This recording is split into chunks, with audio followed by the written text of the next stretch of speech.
अब चलते हैं अर्थ, रोटेशन, रेवोल्यूशन एंड मून की तरफ। अब तक हम सोलर सिस्टम और तमाम प्लैनेट्स को समझ चुके हैं, लेकिन अब हम उस प्लैनेट की बात करेंगे जिस पर हम इस वक्त बैठे हैं। एक ऐसा प्लैनेट जो अगर सिर्फ थोड़ा सा भी अपनी करंट पोजीशन से इधर उधर होता तो शायद आज हम यहाँ मौजूद ही ना होते। मैं बात कर रही हूँ प्लैनेट अर्थ की। लेकिन आज का लेक्चर सिर्फ अर्थ के फैक्ट्स तक महदूद नहीं, हम ये भी जानेंगे हर सुबह सूरज निकलता हुआ क्यों नजर आता है, दिन और रात क्यों बनते हैं, मौसम क्यों बदलते हैं और चांद हमेशा अपना एक ही चेहरा हमें क्यों दिखाता है। तो चलिए शुरू करते हैं। अर्थ, द लिविंग प्लैनेट। अगर पूरे सोलर सिस्टम को देखा जाए तो अब तक सिर्फ एक ही प्लैनेट पर लाइफ कंफर्म हुई है और वो है अर्थ। कभी सोचा आखिर अर्थ ही क्यों? मरकरी क्यों नहीं? वीनस क्यों नहीं? मार्स क्यों नहीं? जवाब है क्योंकि अर्थ परफेक्ट बैलेंस रखती है, ना बहुत ज़्यादा गर्म ना बहुत ज़्यादा ठंडी, ना सन के बहुत करीब ना बहुत दूर। साइंटिस्ट्स इस पोजीशन को कहते हैं हैबिटेबल जोन, यानी ऐसी जगह जहां टेम्परेचर लिक्विड वाटर के लिए मुनासिब हो और जहां पानी हो वहां लाइफ के चांसेस भी होते हैं। इसीलिए अर्थ को अक्सर द लिविंग प्लैनेट भी कहा जाता है। अर्थ की इंपॉर्टेंट मूवमेंट्स।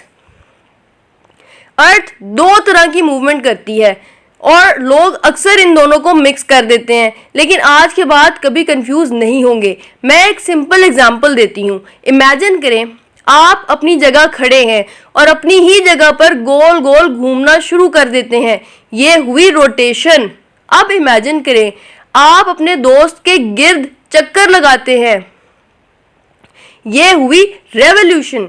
अर्थ भी बिल्कुल यही करती है, अपनी जगह पर घूमती है और सन के गिर्द भी। बस इसी एक एग्जाम्पल से पूरा कॉन्सेप्ट क्लियर हो जाता है। Rotation of earth. रोटेशन का मतलब है अर्थ का अपनी इमेजिनरी एक्सिस पर घूमना।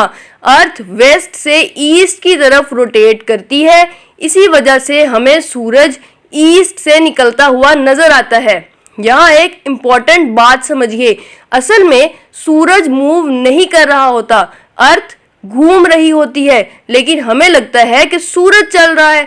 इसी को कहते हैं अपैरेंट मोशन ऑफ द सन। अर्थ एक रोटेशन कंप्लीट करती है तकरीबन 24 आवर्स में और इसकी मूवमेंट की वजह से दिन और रात बनते हैं।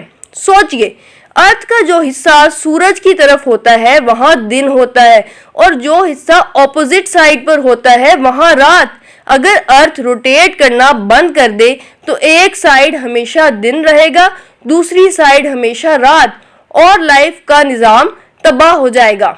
Revolution of earth. अब आते हैं रेवोल्यूशन पर। रेवोल्यूशन का मतलब है अर्थ का सन के गिर्द अपने ऑर्बिट में चक्कर लगाना। एक कंप्लीट रेवोल्यूशन में अर्थ को लगते हैं 365 दिन।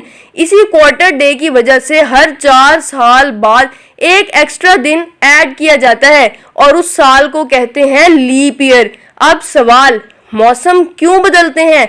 क्या अर्थ कभी सन के करीब और कभी दूर चली जाती है? नहीं, असल रीजन है अर्थ का 23.5 डिग्री टिल्टेड एक्सिस। इमेजिन करें एक सीधी पेंसिल और एक हल्की सी झुकी हुई पेंसिल। अर्थ सीधी नहीं बल्कि 23.5 डिग्री तक टिल्टेड यानी झुकी हुई है। इसी टिल्ट की वजह से कभी नॉर्दर्न हेमिस्फेयर को ज़्यादा सनलाइट मिलती है और कभी सदर्न हेमिस्फेयर को, और इसी वजह से समर, विंटर, स्प्रिंग और ऑटम आते हैं। अब चलते हैं द मून की तरफ, अर्थ्स फेथफुल कंपेनियन। अब चलते हैं अर्थ के सबसे करीबी नेबर की तरफ, द मून। मून अर्थ का ओनली नेचुरल सैटेलाइट है। ये खुद लाइट प्रोड्यूस नहीं करता, ये सिर्फ सूरज की रोशनी रिफ्लेक्ट करता है, इसीलिए हमें चमकता हुआ नजर आता है। मून हमेशा एक ही साइड क्यों दिखाता है? ये बहुत इंटरेस्टिंग सवाल है। कभी नोटिस किया हमें हमेशा मून का एक ही चेहरा नजर आता है, दूसरी साइड कभी नहीं। ऐसा क्यों? जवाब बहुत सिंपल है। मून जितना टाइम अर्थ के गिर्द एक चक्कर लगाने में लेता है उतना ही टाइम अपनी एक्सिस पर घूमने में भी लेता है, यानी तकरीबन 27.3 डेज। इसी वजह से मून का एक ही फेस हमेशा अर्थ की तरफ रहता है। इस फिनोमेना को कहते हैं tidal locking. Phases of the moon. अब एक और कॉमन कंफ्यूजन, मून की शेप रोज क्यों बदलती है? क्या मून वाकई छोटा और बड़ा होता है? बिल्कुल नहीं, मून की शेप नहीं बदलती, बस सूरज की रोशनी का जो हिस्सा हमें नजर आता है वो बदलता रहता है। इसीलिए हमें नजर आते हैं new moon, crescent, first quarter, gibbous, full moon और फिर वापस न्यू मून। एक पूरा ल्यूनर साइकिल तकरीबन 29.5 डेज का होता है।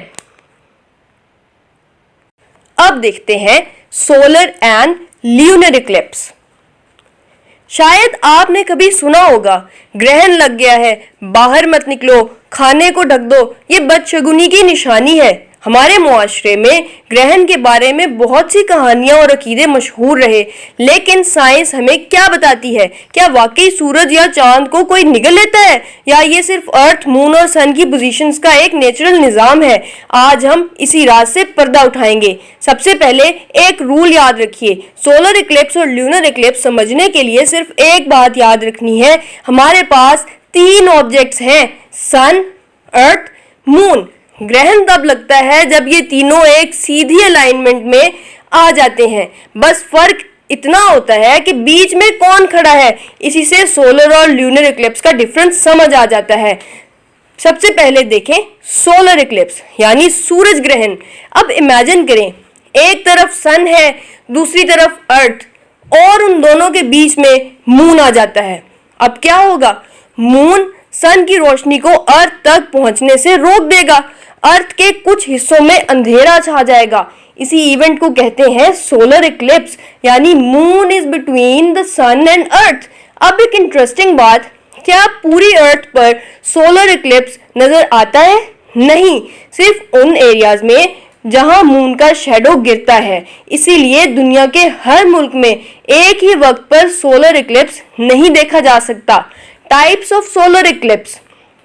Number 1, total solar Eclipse. Moon पूरी तरह सन को कवर कर लेता है, दिन में भी कुछ देर के लिए अंधेरा हो जाता है। ये बहुत रेयर और खूबसूरत मंजर होता है। Number 2, partial solar Eclipse. Moon सिर्फ सन का कुछ हिस्सा कवर करता है, सन का बाकी हिस्सा नजर आता रहता है। थर्ड है एनुलर सोलर इक्लिप्स। कभी कभी मून अर्थ से थोड़ा दूर होता है, इसीलिए वो सन को पूरी तरह कवर नहीं कर पाता। बीच का हिस्सा डार्क हो जाता है, लेकिन किनारों पर रोशनी का एक खूबसूरत सर्कल नजर आता है। इसीलिए इसे रिंग ऑफ फायर इक्लिप्स भी कहते हैं। ल्यूनर इक्लिप्स यानी चांद ग्रहण।